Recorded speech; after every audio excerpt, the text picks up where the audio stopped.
इस वीडियो में हम पढ़ने वाले हैं व्हाट इज़ इक्वालिटी की इक्वालिटी होती क्या है। तो यहाँ पर आप कुछ चित्र देख सकते हैं, कुछ इमेजेस देख सकते हैं, जैसे कि coloured served in rare drinking fountain, ये वाइट के लिए है, ये कलर्ड के लिए है, रेस्ट रूम सिर्फ वाइट के लिए है। ये सब चीज़ें क्या हैं?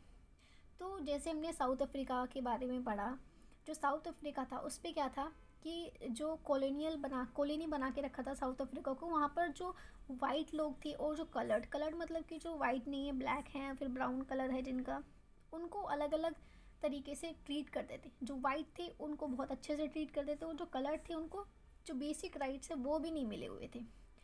तो इससे आगे हम पढ़ते हैं कि all of them make distinction between human beings on ground of race and color and these appear to most of us as unacceptable। तो यहाँ पर जो ये सारी चीज़ें हमने ये सारे जो इमेजेस है वो देखी, इससे क्या पता चलता है? इससे ये पता चलता है कि जो वाइट है और जो कलर्ड लोग हैं उनके बीच में डिफरेंस है, डिस्टिंक्शंस हैं, है ना। लेकिन किस बेसिस पर है? उनके कलर के बेसिस पे, उनके रेस के बेसिस पर। तो अगर हम किसी भी इंसान को उसके कलर के बेसिस पर, उसके रेस के बेसिस पर ट्रीट करते हैं डिफरेंटली, तो उससे क्या, हमें वो ठीक नहीं लगता, वो क्या होता है, अनएक्सेप्टेबल होता है। In fact such distinctions violate our initiative in understanding of equality, which tells us that all human beings should be entitled to the same respect and consideration because of their common humanity। तो जैसे हमने पहले पढ़ा था कि जो हर एक इंसान है वो क्या है, उसको इक्वल रेस्पेक्ट देनी चाहिए, इक्वल कंसिडरेशन देनी चाहिए। क्यों? क्योंकि वो क्या है, ह्यूमंस है, उनके अंदर एक इक्वल चीज़ है, वो है ह्यूमैनिटी।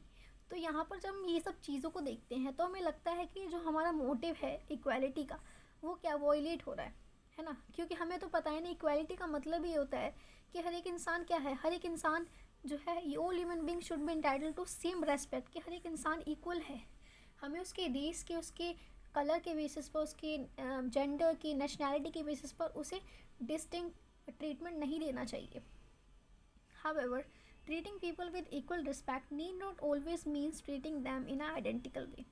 तो हमने यहाँ पर क्या कहा, मतलब कि जो ह्यूमन बीइंग है उसको हमें इक्वल रेस्पेक्ट और कंसिडरेशन देनी चाहिए। क्यों? क्योंकि वो ह्यूमंस हैं। लेकिन थोड़ा थोड़ा यहाँ पे दिमाग लगाइए कि जो treating people with equal respect, कि अगर हम हर एक इंसान को इक्वली रेस्पेक्ट देंगे, इक्वल, तो क्या हमेशा, मतलब हर एक इंसान को, अगर हम मान लें कि हम यहाँ पे परसेंट में बात कर रहे हैं, तो अगर मैंने अपने फ्रेंड को 10, अपने टीचर को 10% रेस्पेक्ट दी, तो क्या मैं अपने पीएम जो नरेंद्र मोदी हैं, क्या मैं उनको भी 10% रेस्पेक्ट दूंगी? देनी मुझे थोड़ी ज़्यादा चाहिए, है ना। तो इससे क्या होगा कि हम हर एक इंसान को आइडेंटिकल वे में, आइडेंटिकल मतलब बिल्कुल जो क्लोनिंग होती है, इस तरीके से हमें ट्रीट नहीं करना चाहिए। हाँ, एक ये है कि मिनिमम, यहाँ पे मिनिमम रेस्पेक्ट हमें देनी चाहिए हर एक इंसान को, चाहे वो कोई भी हो। क्यों? क्योंकि वो ह्यूमन है। लेकिन इक्वल जो आइडेंटिकल है वो नहीं देनी चाहिए। No society tales treats all its member in exactly the same way under all conditions. तो बेसिकली हर एक सोसाइटीज़ जो होती हैं, हमारा जो मतलब एनवायरनमेंट होता है, उसमें देखा होगा आपने कि सभी इंसान को इक्वली ट्रीट नहीं करते, है ना। The smooth functioning of society requires division of work and function and people often enjoy different status and reward on account of it। तो बेसिकली एक सोसाइटी में क्या होता है, एक सोसाइटी में हर एक इंसान तो अमीर नहीं हो सकता ना। कुछ लोग गरीब होते हैं, कुछ मिडिल क्लास होते हैं, कुछ अमीर होते हैं, कुछ बिजनेसमैन होते हैं, तो कुछ लेबरर होते हैं, है ना। तो अगर हम सभी को इक्वली रेस्पेक्ट देंगे, इक्वल तरीके से ट्रीट करेंगे, तो ये ठीक नहीं होगा। तो एक सोसाइटी की स्मूथ फंक्शनिंग के लिए हमें हर एक इंसान को क्या है, इक्वली ट्रीट नहीं करना चाहिए। मतलब कि हर एक इंसान को आइडेंटिकल वे से ट्रीट नहीं करना चाहिए। At times these differences of treatment में अपीयर अनएक्सेप्टेबल और इवन नेसेसरी। तो अगर हम किसी इंसान को अलग तरीके से ट्रीट करते हैं तो कभी कभी क्या हमें एक्सेप्टेबल लगता है और कभी कभी ज़रूरी भी लगता है। कैसे? For instance, we usually do not feel that giving prime ministers और army generals a special official rank or even status goes against the notion of equality provided their privilege are not misused। तो basically क्या है, जैसे कि हमारे जो prime ministers हैं या फिर आर्मी जनरल्स होते हैं, उनको हम जब ऑफिशियल रैंक देते हैं, स्पेशल ऑफिशियल रैंक देते हैं, स्टेटस देते हैं, तो क्या ये हमें गलत लगता है? क्या ये हम ऐसा सोचते हैं कि नहीं, औरों को क्यों नहीं मिल रहा है, इनइक्वालिटी हो रही है? ऐसा हम नहीं सोचते हैं, क्योंकि क्या है, ये एक्सेप्टेबल है, ये कभी ये नेसेसरी है ना। बस बजाय ये है कि जो उनके प्रिविलेज हैं उसका मिसयूज़ ना किया जाए। तो अभी तो मैंने बोला कि मतलब जो इक्वालिटी है, हमें हर एक इंसान जो है ह्यूमैनिटी है उसके अंदर, तो इसी वजह से हमें रिस्पेक्ट और कंसिडरेशन देनी चाहिए सेम। लेकिन मैंने ये कहा कि हर एक इंसान को देनी चाहिए, लेकिन एक इंसान को अगर हम 10% दे रहे हैं, एक इंसान को हम 10% दे रहे हैं, है ना, और एक इंसान इसकी जो स्टेटस है वो थोड़ा ज़्यादा है, तो हम उसे 20% देंगे। लेकिन जैसे ही हमारे एग्ज़ाम होते हैं, एग्ज़ाम में 33% जो रहता है वो मतलब होता है कि इससे हमें पास होना है। अगर किसी का 33% से कम आए तो वो फेल है, तो हमें 33% लाने ही होंगे, है ना। तो ऐसे ही होता है, जो रेस्पेक्ट होती है वो हमें इस मिनिमम लेवल तक सबकी करनी ही होगी। अगर हमने नहीं की तो हम क्या है, इन इक्वालिटी को स्प्रेड कर रहे हैं। Some other kind of inequality may seem unjust, लेकिन हमने यहाँ पर इनइक्वालिटी देखी जो हमें एक्सेप्टेबल लगती है, जो हमें नेसेसरी लगती है।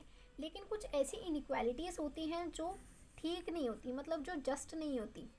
जैसे if a child born in a slum is denied nutritious food और good education through no fault of his or on her own, it may appear unfair to us. तो बेसिकली अगर एक बच्चा है वो स्लम्स में हुआ है, स्लम्स झुग्गी झोपड़ियाँ जो होती है उसमें पैदा हुआ है ना, और अगर उसको न्यूट्रिशियस फूड और अच्छी एजुकेशन देने से मना कर दें और उसका कोई फॉल्ट ना हो, तो क्या ये गलत है ना, ये सही नहीं है।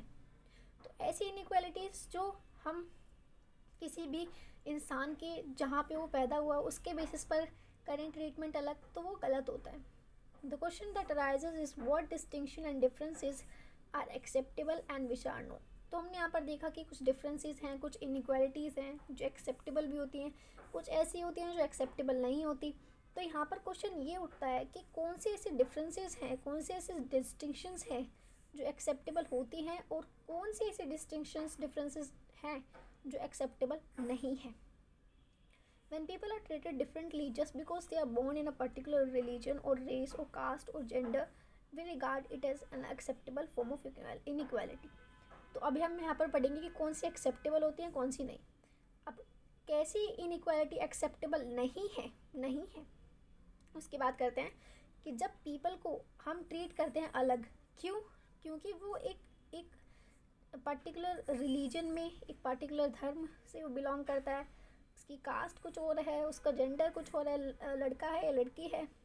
अगर हम इन सब के पर्टिकुलर रिलीजन, रेस, कास्ट और जेंडर के बेसिस पर अगर हम किसी को डिफरेंटली ट्रीट करते हैं तो इसका मतलब है कि वो इनइक्वालिटी है, अनएक्सेप्टेबल है, वो अनएक्सेप्टेबल फॉर्म ऑफ इनइक्वालिटी है। But human being may pursue different ambitious goals and are not may all be equal successful. तो जैसे कि इंसान होते हैं, सभी इंसान इक्वली सक्सेसफुल नहीं होते हैं ना। So long as they are able to develop the best in themselves, we would not feel that equality has been undermined. कि जब तक एक इंसान अपने टैलेंट को, अपने स्किल को डेवलप कर सकता है किसी भी सोसाइटी में, तब तक हमें ये नहीं सोचना चाहिए कि इक्वालिटी क्या अंडरमाइन है, ठीक है। सम में become good musician while other may not be equally outstanding. Some become famous scientists while others may more noted for their hard work and